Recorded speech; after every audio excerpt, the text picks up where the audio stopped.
Le silence peut être une arme puissante quand on sait ce dont on est capable.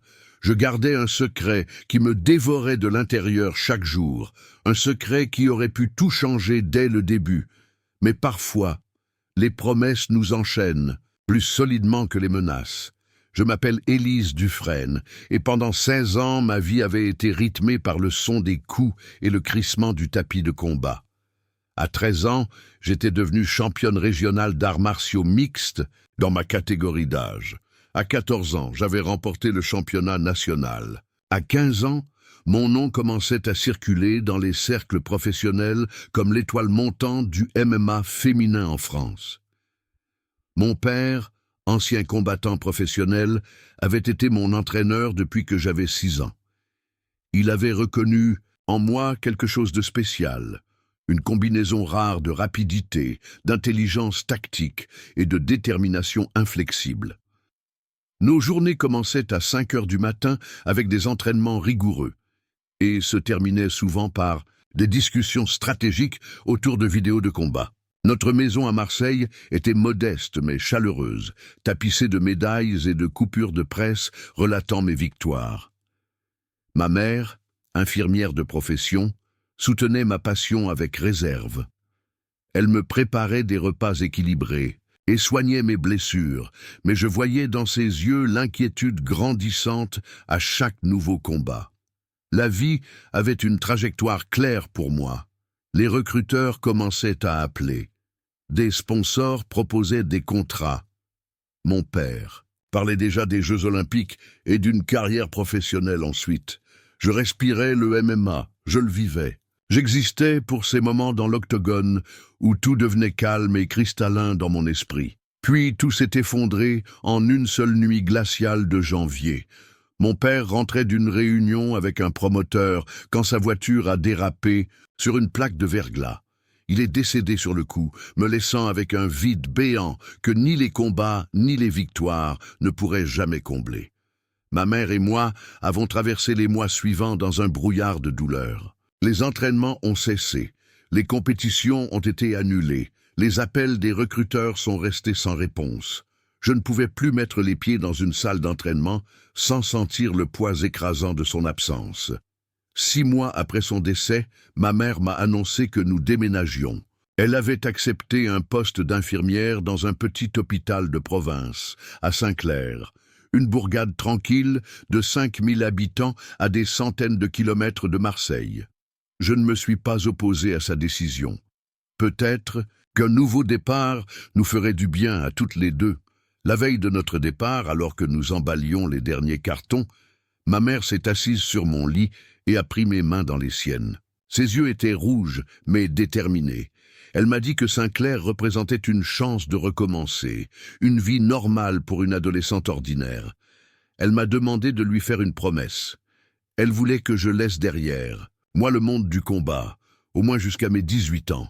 Elle voulait que je connaisse une adolescence sans la pression des compétitions, sans les risques de blessures, sans les souvenirs constants de mon père à chaque entraînement.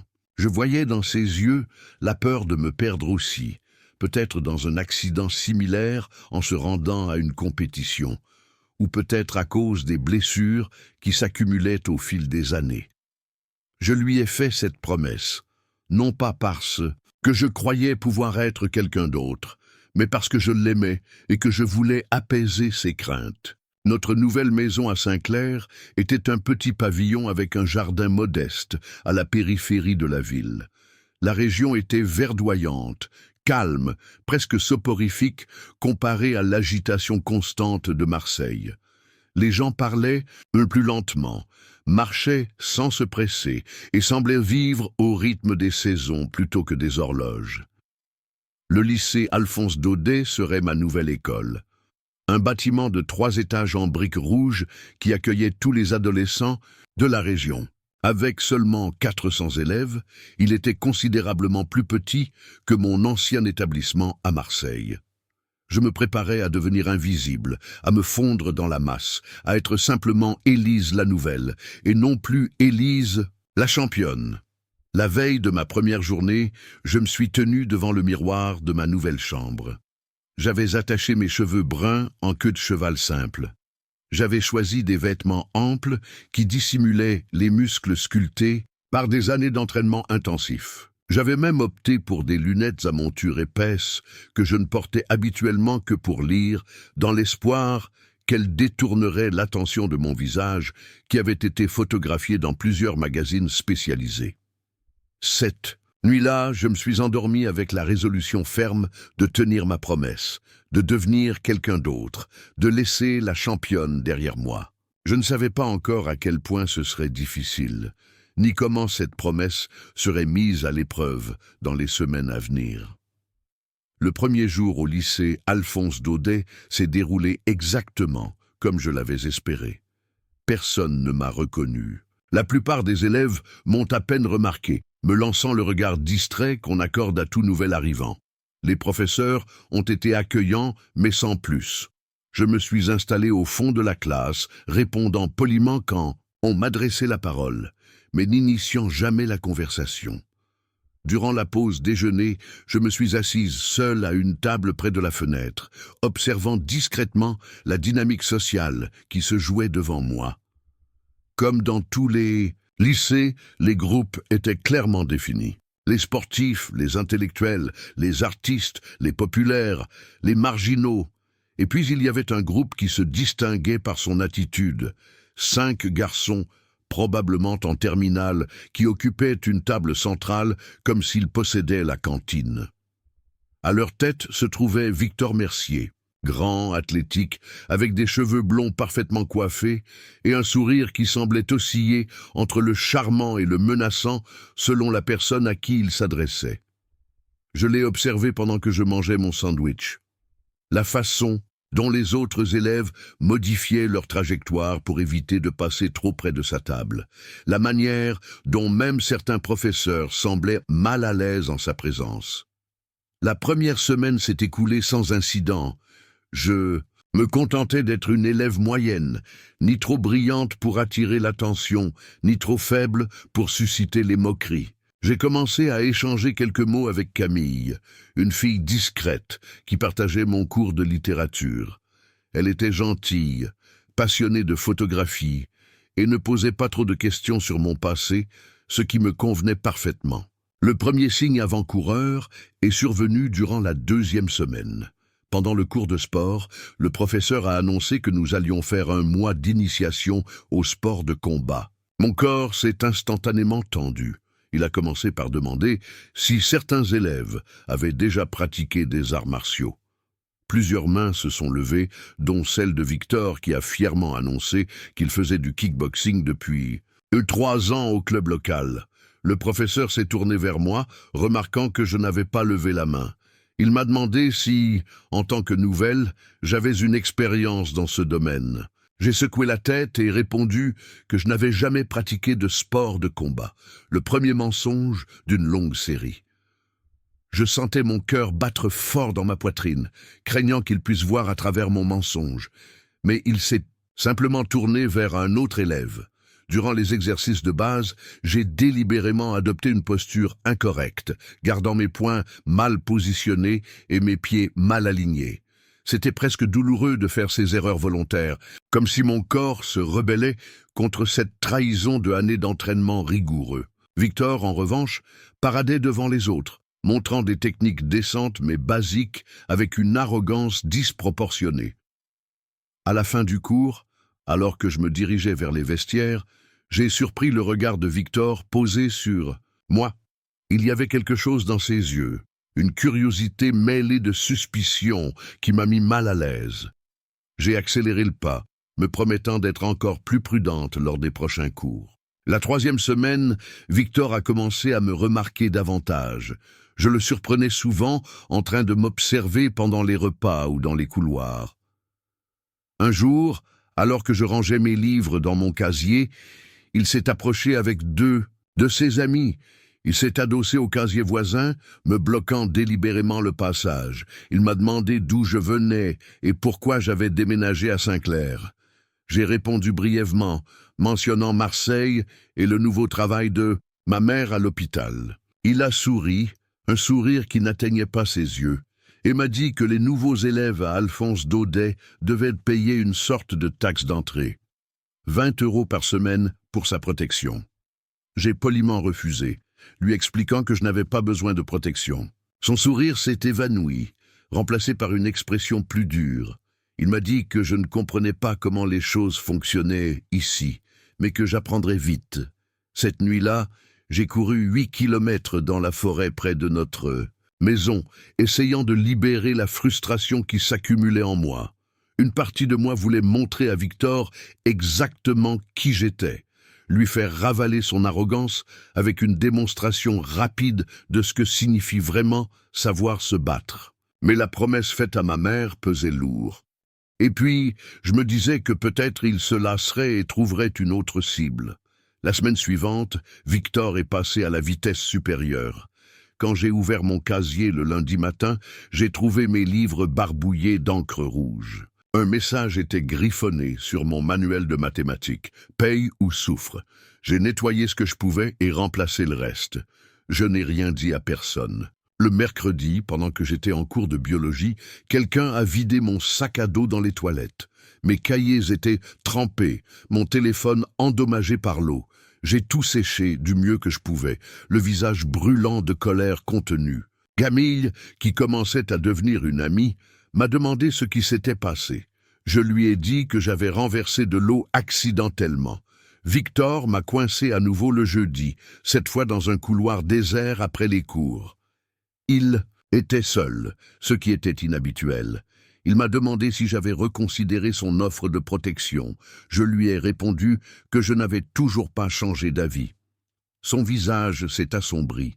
Il m'a dit que les choses allaient devenir beaucoup plus difficiles pour moi si je persistais dans mon refus. Pendant un instant, alors qu'il se tenait trop près de moi, envahissant délibérément mon espace personnel, j'ai senti mon corps se préparer automatiquement. Mes pieds se sont légèrement écartés pour une meilleure stabilité. Mes mains se sont positionnées instinctivement pour une défense rapide. Ma respiration s'est ralentie, comme toujours avant un combat. Victor a dû percevoir ce changement subtil car il a fait un pas en arrière, une lueur de confusion traversant brièvement son regard. Le vendredi de cette semaine-là a marqué un tournant. À la cantine, je faisais la queue pour prendre mon repas. Victor et ses amis étaient juste derrière moi. Je pouvais sentir leur présence, entendre leurs chuchotements et leurs rires étouffés. J'ai pris mon plateau avec une soupe aux légumes chaude et me suis dirigé vers une table libre. Je n'ai pas entendu Victor s'approcher. Je n'ai pas vu son pied se tendre délibérément sur mon chemin. En trébuchant, j'ai instinctivement préservé mon équilibre, une réaction forgée par des années d'entraînement. Mais j'ai dû faire un choix en une fraction de seconde, me rattraper parfaitement, révélant ainsi des réflexes anormalement développés, ou laisser tomber mon plateau. J'ai choisi la deuxième option. La soupe brûlante s'est renversée sur mes jambes et mon torse. La douleur a été immédiate et intense. Des éclaboussures ont atteint mon visage, me faisant cligner des yeux sous la brûlure. Un silence s'est abattu sur la cantine pendant quelques secondes, avant d'être brisé par le rire tonitruant de Victor et de sa bande. Je suis restée là, trempée et brûlante, pendant ce qui m'a semblé une éternité. Une surveillante s'est précipitée vers moi, m'aidant à me relever et m'emmenant à l'infirmerie. Victor a prétendu que c'était un accident, que je m'étais simplement montrée maladroite. Personne n'a osé le contredire, pas même les dizaines d'élèves qui avaient assisté à la scène. À l'infirmerie, tandis que l'infirmière appliquait une crème apaisante sur mes brûlures légères, j'ai senti quelque chose se briser en moi. Ce n'était pas seulement la douleur physique ou l'humiliation. C'était la réalisation que ma passivité ne faisait qu'encourager Victor, que mon silence était interprété comme de la faiblesse, que ma promesse à ma mère me transformait en victime consentante. Ce week-end-là, j'ai à peine dormi. Je tournais en rond dans ma chambre, déchiré entre ma promesse et mon instinct de survie. Ma mère a remarqué mon agitation et m'a demandé si tout allait bien au lycée. Je lui ai assuré que oui, ajoutant un nouveau mensonge à ma liste grandissante. Le lundi suivant, je suis arrivé au lycée avec une résolution nouvelle. Je ne chercherai pas la confrontation, mais je ne me laisserai plus intimider non plus. J'établirai des limites claires sans nécessairement révéler mes capacités. Cette résolution a été mise à l'épreuve plus tôt que prévu. Pendant la pause déjeuner, Victor s'est assis en face de moi, sans invitation. Il a poussé mon plateau sur le côté et a posé ses mains à plat sur la table. Il m'a dit que l'incident de la soupe n'était qu'un avant-goût de ce qui m'attendait si je continuais à refuser de payer. Il m'a dit que 20 € par semaine était un petit prix à payer pour la tranquillité. J'ai pris une profonde inspiration, contrôlant soigneusement ma voix pour qu'elle reste calme, mais ferme. Je lui ai dit que je ne le paierais pas, ni maintenant, ni jamais. Je lui ai dit que je préférais affronter ce qu'il avait à offrir, plutôt que de céder à son extorsion. Sa réaction a été instantanée et violente. Il a renversé mon plateau d'un geste brusque en voyant mon repas s'écraser au sol. Les surveillants sont intervenus rapidement cette fois, séparant Victor de ma table et l'emmenant au bureau du proviseur. Avant de partir, il m'a lancé un regard qui promettait des représailles. Je savais que j'avais franchi un point de non-retour, que les choses ne feraient qu'empirer à partir de maintenant. Effectivement, les jours suivants ont été un crescendo de harcèlement. Des messages menaçants glissés dans mon casier. Des rumeurs malveillantes répandues dans tout le lycée. Mes affaires régulièrement vandalisées. Victor était prudent, s'assurant toujours de ne pas être pris sur le fait, utilisant ses amis comme intermédiaires pour les actions les plus flagrantes. Puis un matin, en me rendant au lycée, j'ai aperçu Victor et 2 de ses amis à l'arrêt de bus près de l'école. Ils encerclaient 3 filles plus jeunes, probablement des secondes. Même de loin, je pouvais voir la peur sur leur visage. L'un des garçons tenait le sac d'une des filles en l'air, hors de sa portée, tandis qu'elle essayait désespérément de le récupérer. Je me suis approché lentement, entendant Victor exiger de l'argent des filles en échange de sa protection. Le même schéma, les mêmes tactiques d'intimidation. L'une des filles pleurait silencieusement. Une autre tentait de raisonner avec eux, expliquant qu'elle n'avait pas d'argent à leur donner. Quelque chose s'est brisé en moi à cet instant. Voir ces filles terrorisées, impuissantes, face à la cruauté gratuite de Victor et de sa bande, a réveillé une colère que j'avais tenté de contenir depuis trop longtemps. Je me suis avancé, me plaçant entre les filles et les garçons. J'ai demandé à Victor ce qu'il croyait faire. Il a semblé surpris de me voir intervenir, puis son visage s'est fendu d'un sourire mauvais. Il m'a dit que, si je voulais me joindre à la fête, il pouvait s'occuper de moi aussi.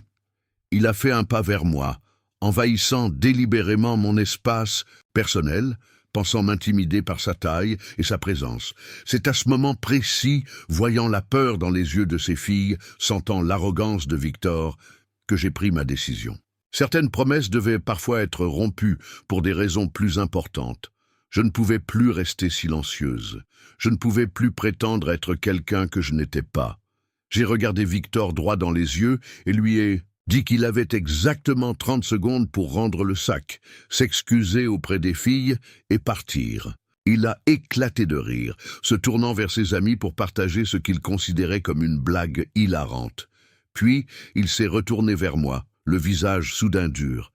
Il m'a dit que j'allais regretter de m'être mêlé de ses affaires. Le bus est arrivé à ce moment-là, et d'autres élèves ont commencé à se rassembler autour de nous. Victor a jeté le sac par terre et m'a dit que nous réglerions ça plus tard. Les filles ont ramassé leurs affaires et se sont précipitées dans le bus, me lançant des regards reconnaissants mêlés d'inquiétude. Je savais que j'avais franchi une ligne, que la confrontation était désormais inévitable, que Victor ne laisserait pas passer cet affront à son autorité. Mais pour la première fois depuis mon arrivée à Saint-Clair, je me sentais en paix avec moi-même.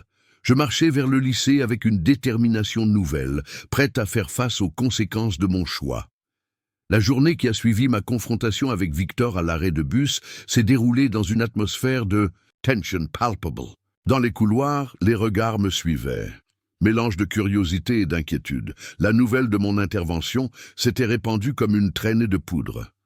Élise, la nouvelle discrète, avait osé défier Victor Mercier. Les 3 filles que j'avais défendues sont venues me trouver pendant la pause déjeuner. Elles s'appelaient Léa, Marie et Justine, toutes en seconde.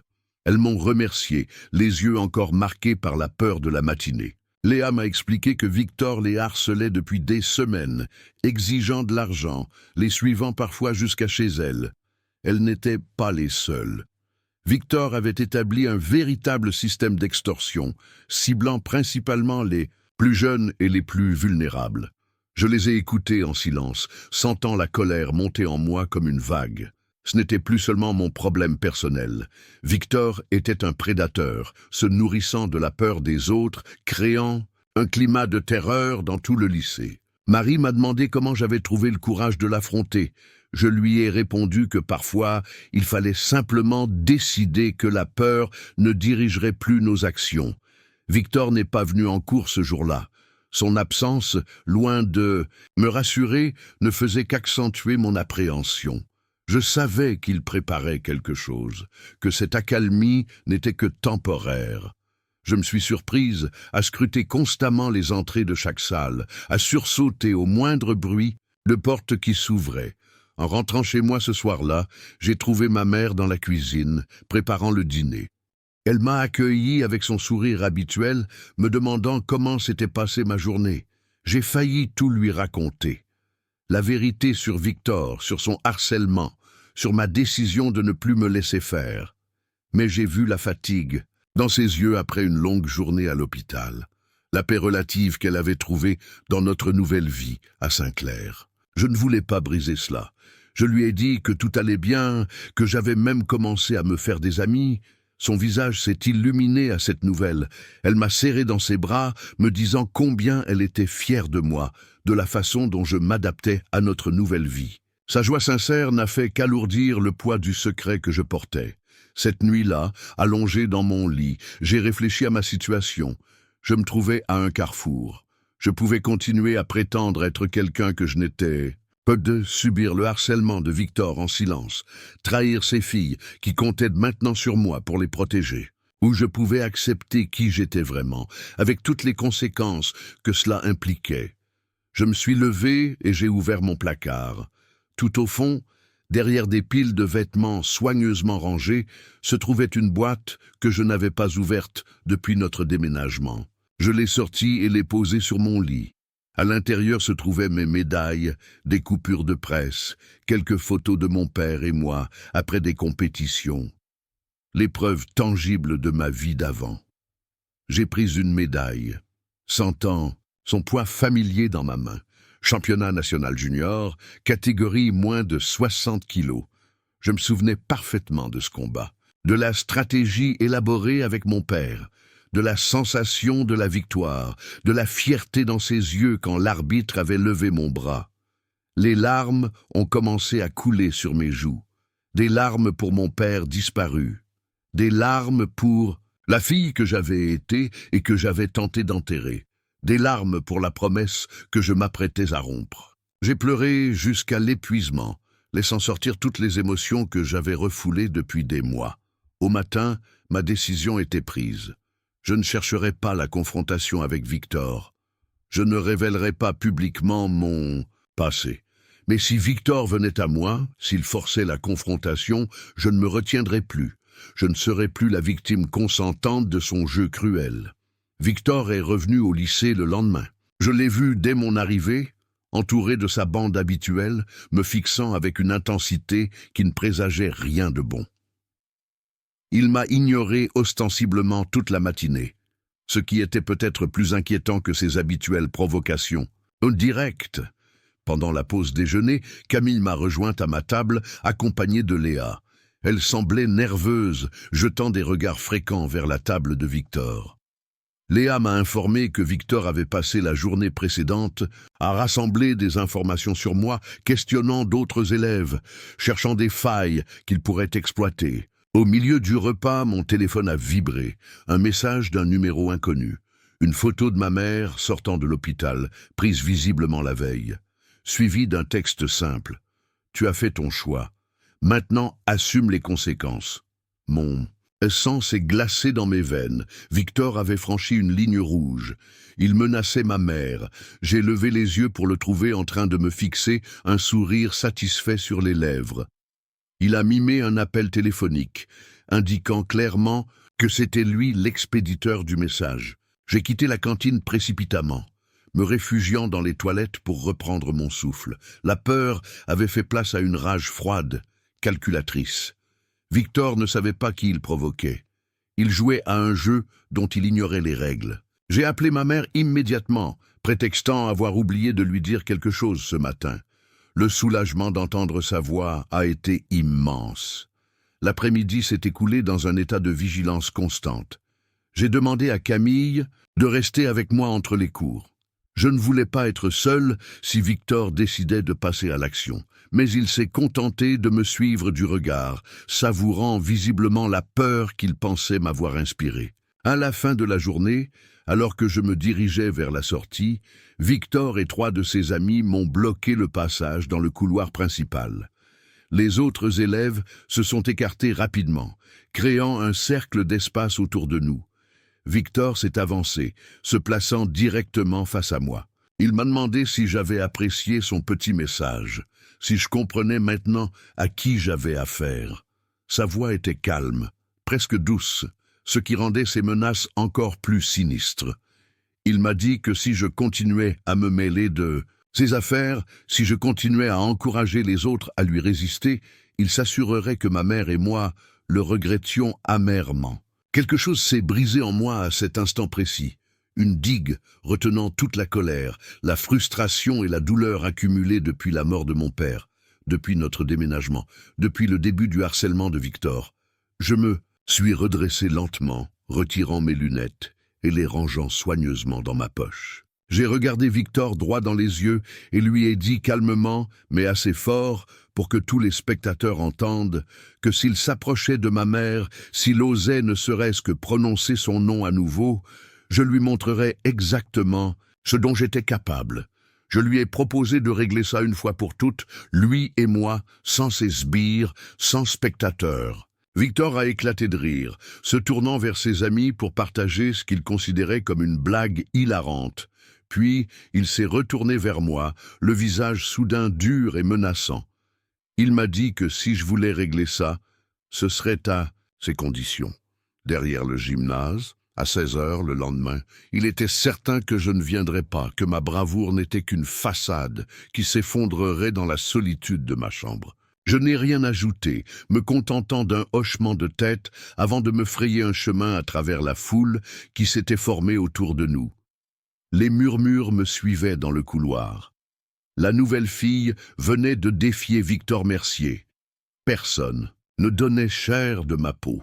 Cette nuit-là, j'ai pris une décision qui allait changer le cours de ma vie à Saint-Clair. J'ai ouvert à nouveau la boîte contenant mon passé.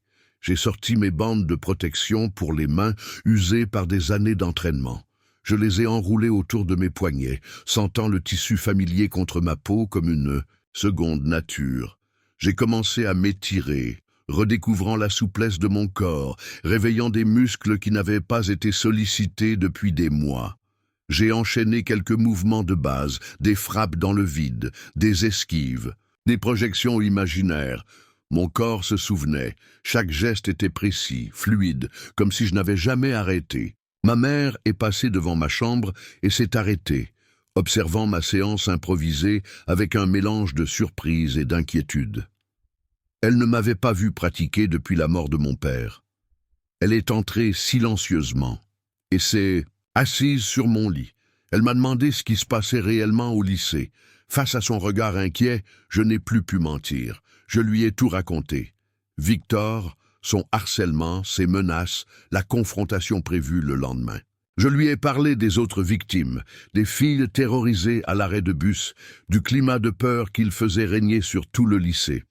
Je lui ai montré le message avec sa photo, la menace à peine voilée. Je m'attendais à ce qu'elle soit furieuse, qu'elle m'interdise d'y aller, qu'elle appelle immédiatement le proviseur ou même la police. Mais elle est restée silencieuse un long moment, ses yeux fixés sur la photo sur son téléphone, puis sur mes mains bandées.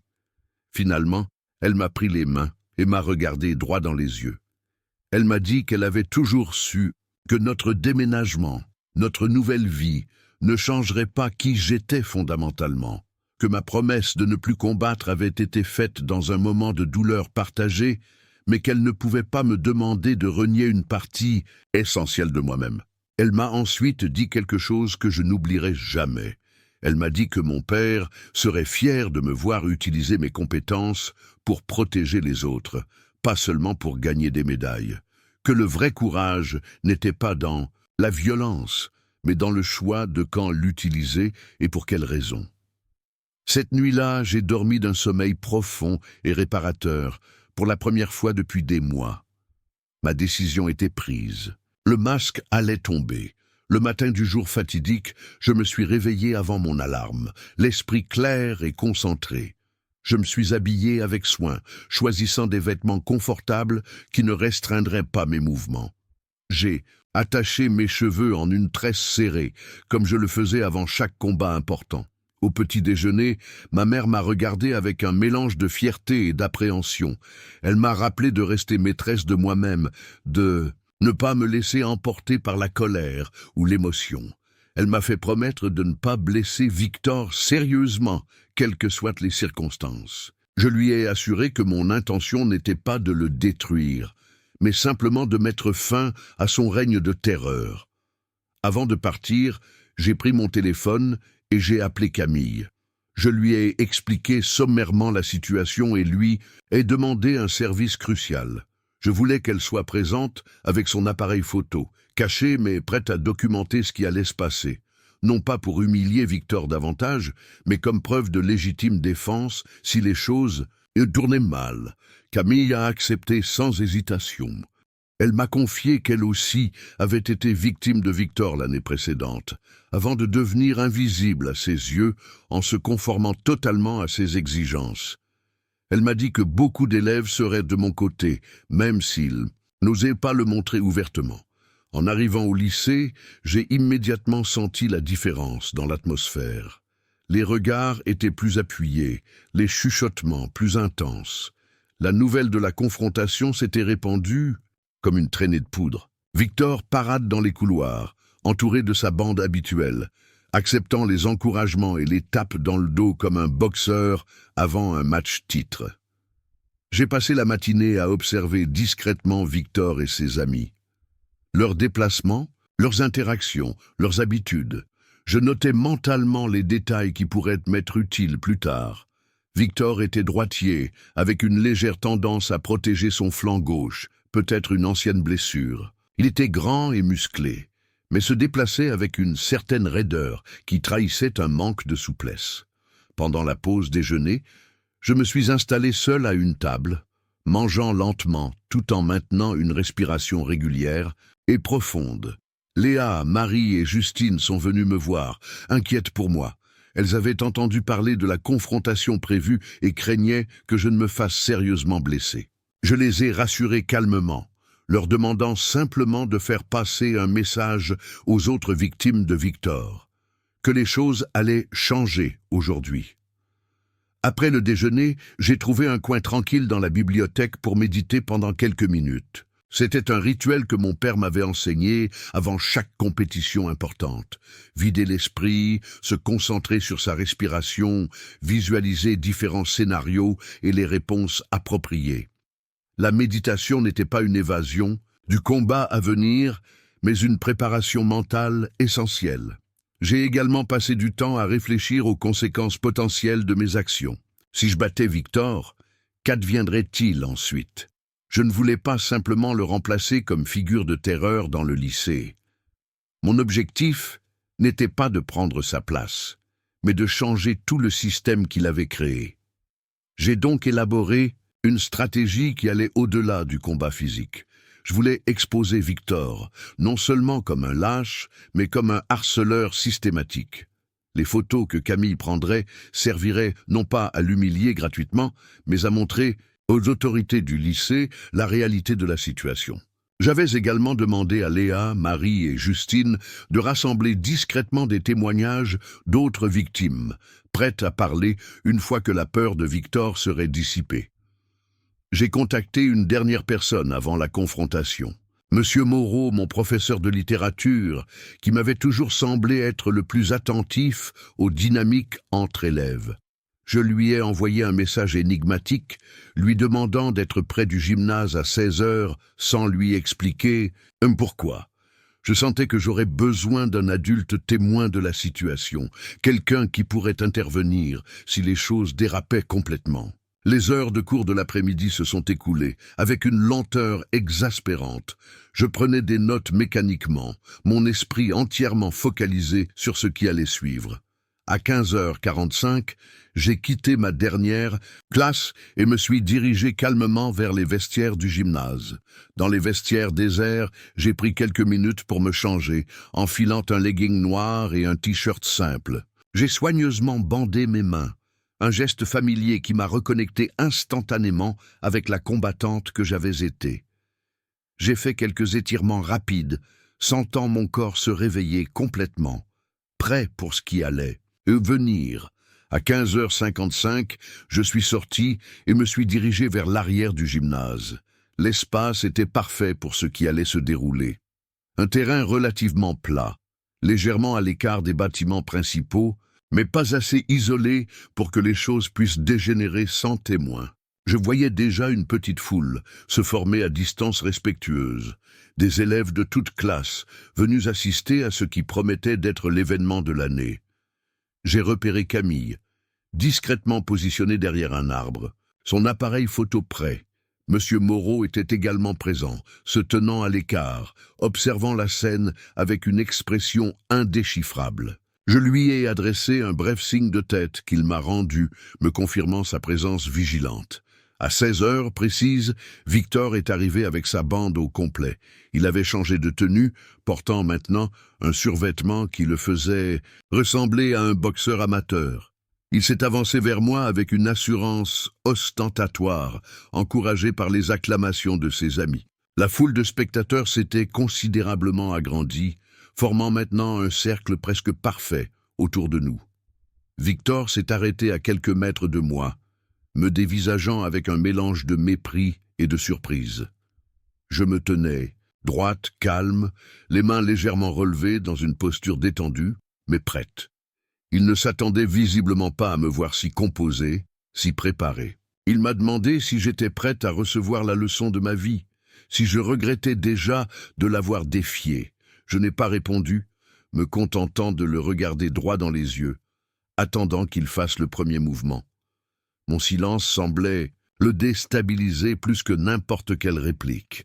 Un de ses amis a crié qu'il était temps de commencer. Victor a fait craquer ses doigts dans un geste théâtral, puis s'est mis en position, les poings levés dans une imitation approximative d'une garde de boxe. Je n'ai pas bougé, observant attentivement sa posture, ses appuis, les tensions dans son corps qui trahiraient sa première attaque.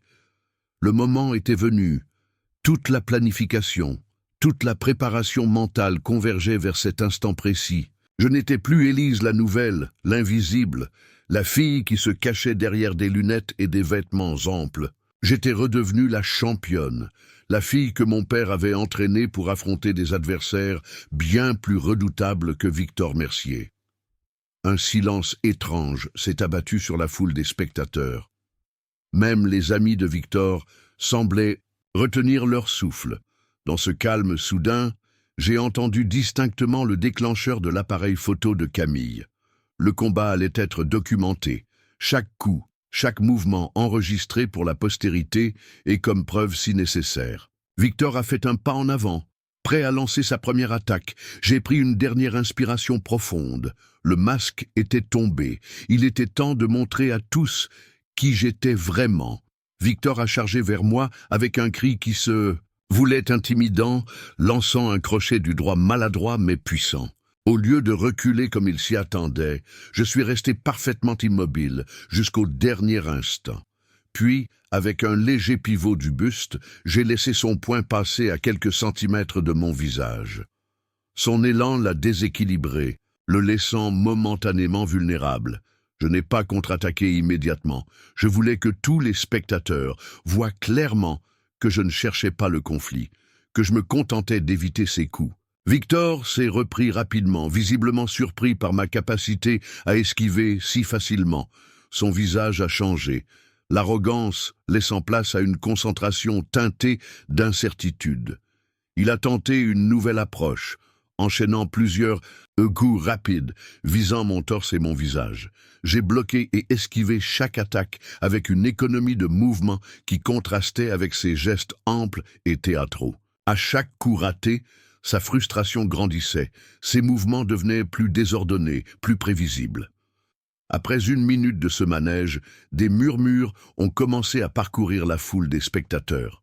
Ils s'attendaient à me voir. Au sol dès les premières secondes, pas à ce que je tienne tête au redoutable Victor, sans même riposter. Les encouragements pour Victor se faisaient plus hésitants, tandis que quelques voix timides commençaient à m'acclamer. Victor, sentant qu'il perdait la face, a décidé de passer à la vitesse supérieure. Il a feint une attaque à gauche, avant de tenter de me balayer les jambes dans un mouvement qu'il avait probablement vu dans un film. C'était le moment que j'attendais. Au lieu d'éviter simplement son balayage, j'ai contré avec une technique de projection basique, mais parfaitement exécutée. En une fraction de seconde, Victor s'est retrouvé projeté au sol, atterrissant lourdement sur le dos. Le choc lui a coupé momentanément le souffle. Un silence de plomb est tombé sur l'assemblée. Personne n'avait jamais vu Victor Mercier au sol, encore moins mis là par une fille qu'ils considéraient tous comme inoffensive. Je me suis reculé de quelques pas, lui laissant l'espace pour se relever. Je voulais que ce soit un combat loyal, pas une humiliation gratuite. Victor s'est redressé lentement, le visage rouge de colère et d'embarras. Ses yeux avaient changé, la surprise laissant place à une rage froide. Il m'a demandé qui j'étais vraiment, d'une voix suffisamment forte pour que les spectateurs, les plus proches, puissent entendre. Je lui ai répondu calmement, sans animosité, que j'étais Élise Dufresne, triple championne nationale junior d'arts martiaux mixtes. Que j'avais gardé ce détail pour moi en arrivant à Saint-Clair, espérant commencer une nouvelle vie, mais qu'il ne m'avait pas laissé le choix. Un murmure collectif a parcouru la foule. Je voyais les téléphones portables se lever, des élèves tapant frénétiquement mon nom dans des moteurs de recherche. La vérité allait être connue de tous en quelques minutes. Victor a profité de ce moment pour tenter une attaque sournoise, chargeant vers moi alors que mon attention semblait détournée. Cette fois, j'ai décidé de contre-attaquer. J'ai bloqué son coup avec mon avant-bras gauche, tout en exécutant une frappe contrôlée de la paume droite au plexus solaire, suffisamment puissante pour lui couper le souffle, mais pas assez pour causer de dommages permanents. Victor a reculé en titubant, cherchant désespérément son air. Ses amis ont fait un mouvement vers nous, semblant vouloir intervenir. D'un geste de la main, je les ai arrêtés. Je leur ai rappelé que c'était un combat entre Victor et moi, comme convenu, que s'ils intervenaient, cela prouverait simplement que leur leader ne pouvait pas se défendre seul contre une fille. Cette remarque a touché juste. Les amis de Victor se sont immobilisés, partagés entre leur loyauté et la crainte du ridicule. Victor, ayant partiellement récupéré son souffle, m'a lancé un regard haineux. Il a sorti de sa poche un petit objet métallique que j'ai immédiatement identifié comme un poing américain. Le combat venait de prendre une tournure plus dangereuse. Des exclamations choquées ont fusé parmi les spectateurs. Même les amis de Victor semblaient mal à l'aise face à cette escalade. J'ai entendu distinctement le déclencheur de l'appareil, une photo de Camille, capturant cette preuve cruciale de la tricherie de Victor.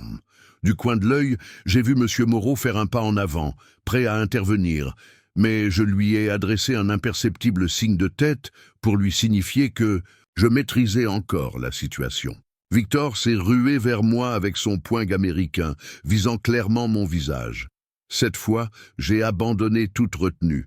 En 3 mouvements fluides, j'ai esquivé son attaque, saisi son bras armé dans une clé articulaire et l'ai projeté au sol avec une technique que mon père m'avait enseignée lors de ma première année d'entraînement. Victor a hurlé de douleur lorsque son poignet s'est tordu dans un angle anormal. Le poing américain est tombé au sol avec un bruit métallique. Je n'ai pas relâché la pression immédiatement. Maintenant, la clé juste assez fermement pour l'immobiliser sans causer de fracture. Penché au-dessus de lui, j'ai parlé suffisamment fort pour que les premiers rangs de spectateurs m'entendent clairement. Je lui ai dit que cela faisait des semaines qu'il terrorisait des élèves plus jeunes et plus faibles, qu'il extorquait de l'argent par la menace, qu'il créait un climat de peur dans tout le lycée. Que j'avais choisi de ne pas réagir par respect pour une promesse faite à ma mère, mais qu'il avait franchi la ligne en la menaçant elle aussi. Puis j'ai légèrement intensifié la pression sur son poignet, lui arrachant un gémissement de douleur. Je lui ai demandé s'il comprenait maintenant que la violence et l'intimidation n'étaient pas une démonstration de force, mais de faiblesse. Que sa prétendue puissance s'effondrait face à quelqu'un qui savait réellement se battre. Victor, le visage contre terre, a marmonné quelque chose d'inintelligible. J'ai relâché légèrement la pression, lui permettant de parler plus clairement. Il m'a demandé de le lâcher, sa voix dépourvue de son arrogance habituelle. Je lui ai répondu que je le ferais à une condition. Qu'il devait promettre, devant tous les témoins présents, de cesser son harcèlement, non seulement envers moi, mais envers tous les élèves du lycée. Il a hésité, son orgueil luttant visiblement contre la douleur et l'humiliation. J'ai appliqué une pression à peine plus forte sur son poignet, lui rappelant sa position. Finalement, il a cédé. D'une voix forte mais tremblante, il a promis de ne plus jamais harceler qui que ce soit au lycée. Je l'ai relâché lentement, reculant de quelques pas pour lui permettre de se relever. Victor s'est redressé péniblement, tenant son poignet douloureux contre sa poitrine. Son regard évitait maintenant le mien, comme celui d'un animal dominé. Ses amis semblaient figés sur place, incapables de décider comment réagir face à cette situation inattendue. C'est à ce moment que M. Moreau a décidé d'intervenir. Il s'est avancé calmement au centre de l'espace, demandant à la foule de se disperser. Il a ramassé le poing américain comme pièce à conviction, puis a fermement invité Victor et ses amis à le suivre jusqu'au bureau du proviseur. Victor a obéi sans protester, suivi par sa bande soudain silencieuse. Avant de partir, M. Moreau s'est tourné vers moi. Il m'a dit qu'il aurait également besoin de ma présence au bureau du proviseur, mais qu'il appréciait ma retenue dans une situation qui aurait pu dégénérer bien davantage. Son regard exprimait un mélange de désapprobation pour la violence et de compréhension pour mes motivations. La foule s'est dispersée lentement, les élèves commentant avec animation ce à quoi ils venaient d'assister. J'ai vu plusieurs d'entre eux visionner des vidéos sur leur téléphone. Malgré l'interdiction tacite de filmer, certains avaient bien sûr enregistré l'intégralité de la confrontation. En moins d'une heure, tout le lycée saurait exactement qui j'étais et ce dont j'étais capable. Camille est sortie de sa cachette et s'est approchée de moi, son appareil photo à la main. Elle m'a assuré avoir documenté toute la scène, y compris le moment où Victor avait sorti son poing américain. Ces photos serviraient de preuves irréfutables lors de la réunion avec le proviseur. Léa, Marie et Justine ont émergé de la foule des spectateurs et se sont précipités vers moi. Leurs visages reflétaient un mélange d'admiration et de soulagement. Léa m'a serré dans ses bras spontanément, me remerciant d'avoir fait ce que personne d'autre n'avait osé faire. Marie m'a informé qu'elles avaient réussi à rassembler les témoignages de 12 autres victimes de Victor, toutes prêtes à parler maintenant que la peur s'était dissipée. En me dirigeant vers le bureau du proviseur, escorté par mes nouvelles amies, j'ai senti un poids énorme se lever de mes épaules. Pour la première fois depuis la mort de mon père, j'avais l'impression d'être à nouveau moi-même, d'avoir retrouvé non seulement mes capacités physiques, mais aussi ma voix, mon identité. Le bureau du proviseur était une pièce austère, aux murs couverts de diplômes et de photographies officielles. Monsieur Lambert, un homme d'une 50aine d'années à l'air perpétuellement fatigué, m'a accueilli avec une expression grave. Victor et 2 de ses amis étaient déjà présents, assis en silence, Victor tenant toujours son poignet contre lui. J'ai présenté ma version des faits calmement, sans chercher à minimiser ma responsabilité dans la confrontation physique. J'ai expliqué mon passé d'arts martiaux, ma promesse à ma mère, les semaines de harcèlement que j'avais endurées en silence. J'ai mentionné les menaces contre ma mère, montrant le message reçu la veille. J'ai également évoqué les nombreuses autres victimes de Victor, dont certaines attendaient maintenant dans le couloir pour témoigner. Camille a fourni les photographies qu'elle avait prises, documentant l'utilisation du point américain par Victor et la nature défensive de mes actions. Monsieur Moreau a confirmé mon récit, ajoutant qu'il avait lui-même remarqué depuis longtemps le comportement intimidant de Victor, mais n'avait jamais eu de preuves suffisantes pour intervenir efficacement. Face à cette accumulation de preuves et de témoignages, Victor n'a pas cherché à nier. Il est resté silencieux, les yeux fixés sur ses chaussures, l'image même de la défaite. Ses amis, sentant le vent tourner, ont commencé à prendre leur distance, minimisant leur propre implication dans le système d'intimidation. Monsieur Lambert a écouté attentivement toutes les parties avant de rendre son verdict.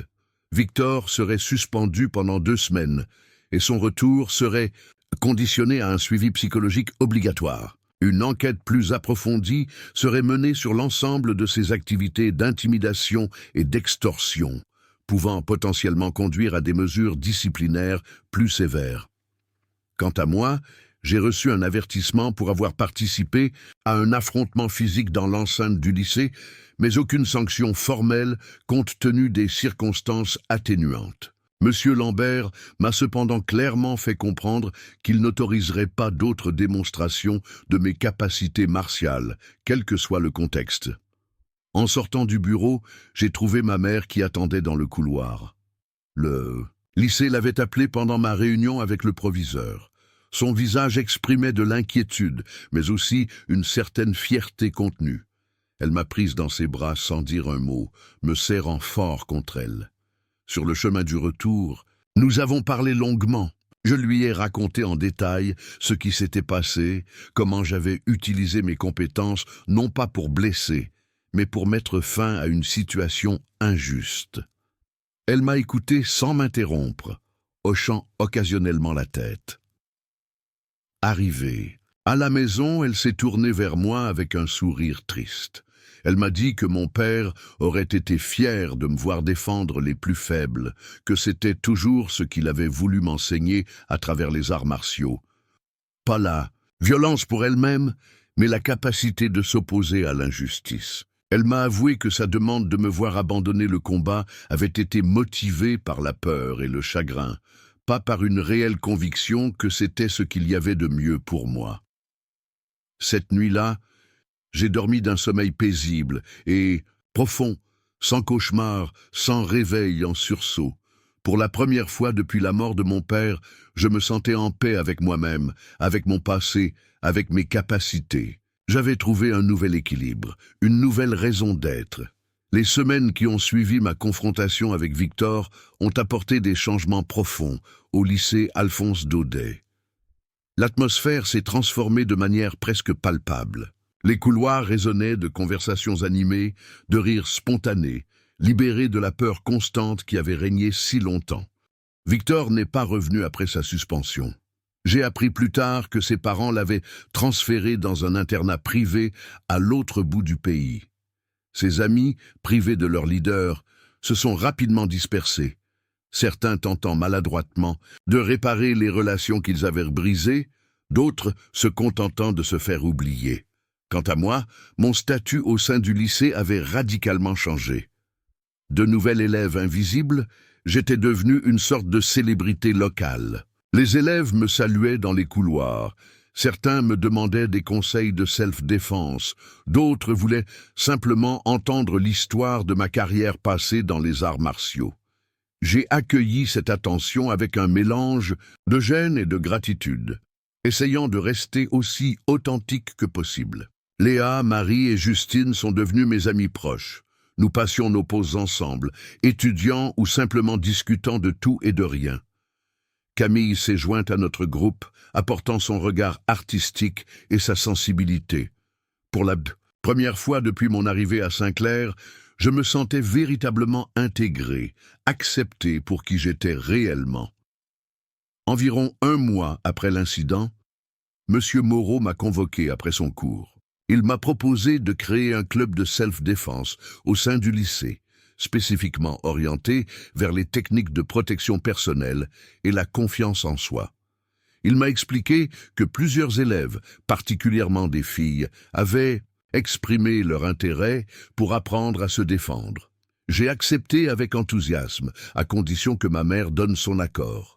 Loin de s'y opposer, elle a encouragé cette initiative, voyant là une façon positive de canaliser mes compétences. Elle a même proposé de venir occasionnellement partager son expertise en premier secours, créant un programme complet de sécurité personnelle.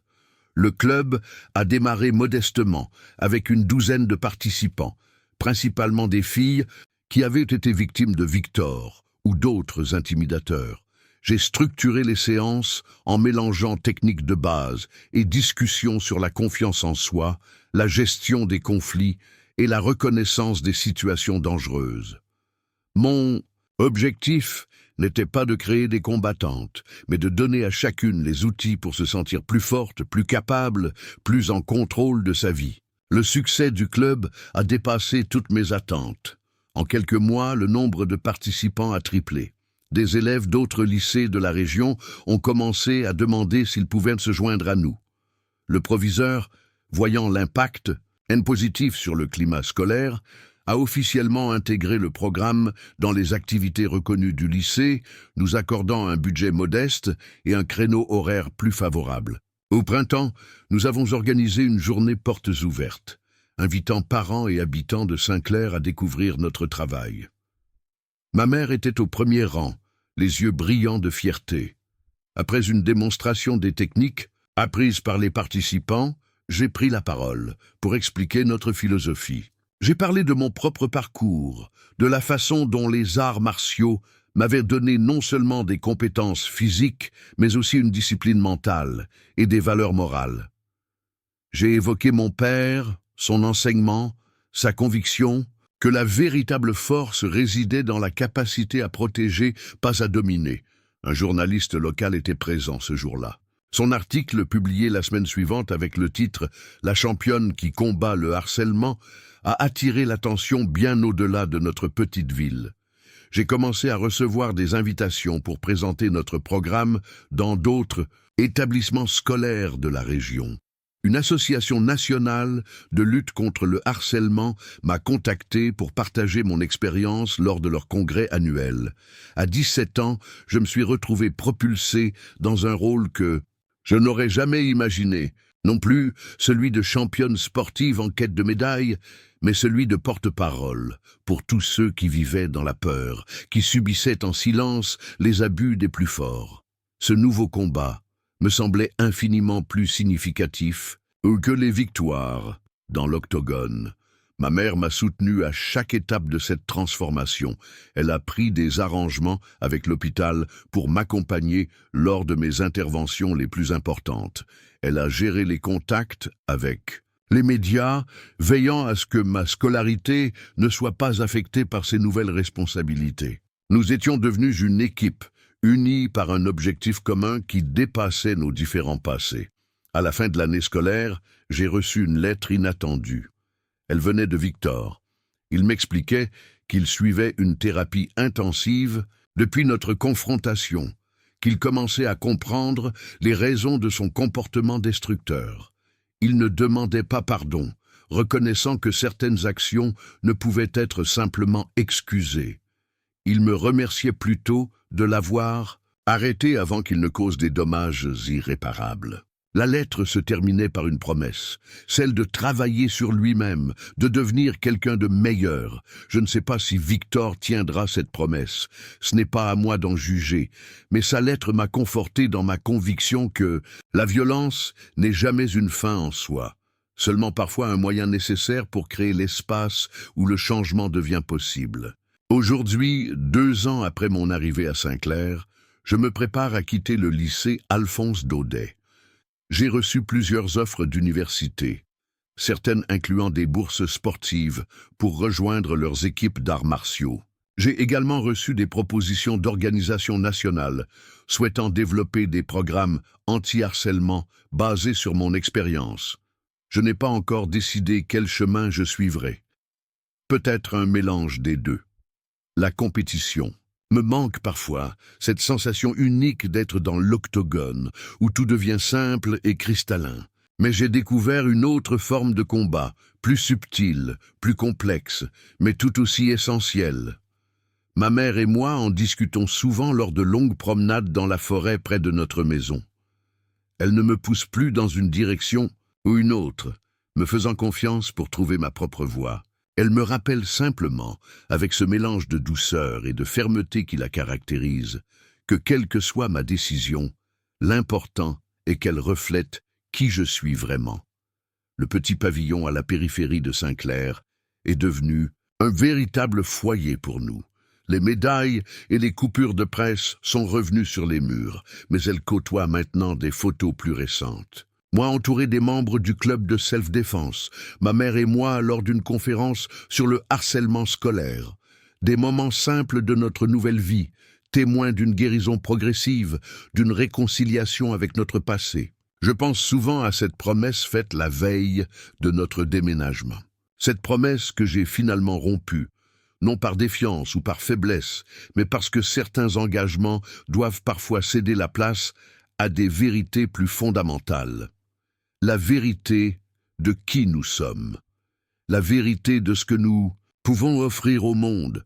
Si mon père était encore là, je crois qu'il me dirait que les arts martiaux ne sont qu'un langage, une façon parmi d'autres d'exprimer notre humanité. Que ce qui compte n'est pas le nombre de combats gagnés, mais ceux que nous choisissons de mener.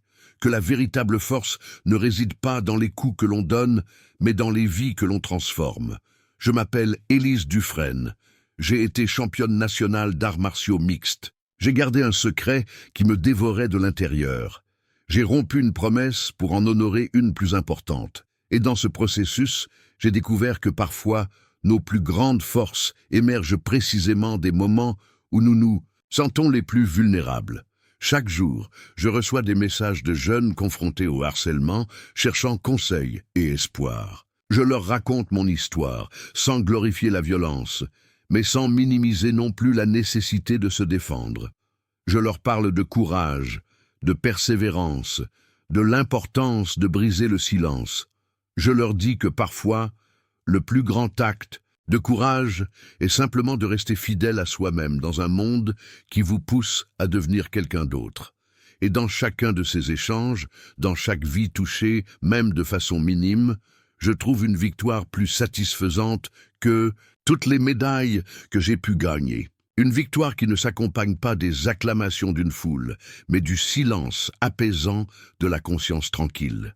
La certitude d'avoir utilisé ma force non pas pour dominer, mais pour libérer, non pas pour blesser, mais pour guérir. C'est la leçon la plus précieuse que mon père m'ait jamais enseignée, même s'il a fallu que je le perde pour la comprendre pleinement. La véritable maîtrise ne vient pas de la perfection technique ou de la puissance physique.